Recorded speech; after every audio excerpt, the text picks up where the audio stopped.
দোকান দিবেন কেন? আমি নতুন দোকান দিছি। আপনি আইন না জেনে রাস্তা চললে আপনার মামলা হবে না? আইন জেনে দিছি। আমি আইন জেনে দিছি। এখানে কি বলা আছে? সিটি কর্পোরেশন থেকে অনুমোদন যেখান থেকে অনুমোদন সব রাখছি। এখানে কি বলা আছে? আমাদের সেবামূলক। এটা কি বলা আছে? ইনকামের জন্য না। শুনেন আপনি ইনকামের জন্য করছেন না সেবামূলক করছেন? 12% যেখানে আমরা আপনি 8% না, আপনার 14% আপনারা বলেন যে এটা বিক্রি করা যাবে না, আমরা করব না। আমরা সেল বন্ধ করে দেব।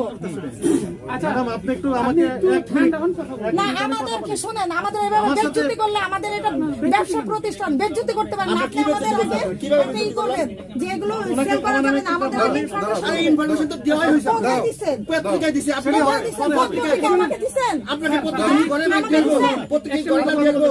আমাকে জানাবো, আমাকে জানাবো। পত্রিকা না, আমাদের জানাতে হবে এই প্রোডাক্ট সেল করা যাবে না। তারপর আমরা করলে দেন আমাদের জরিমানা করবেন। এটা আপনি ঘরের মধ্যে দিয়ে আসতে আমাদের হবে। সেবামূলক প্রতিষ্ঠান, এটা লাভের জন্য না।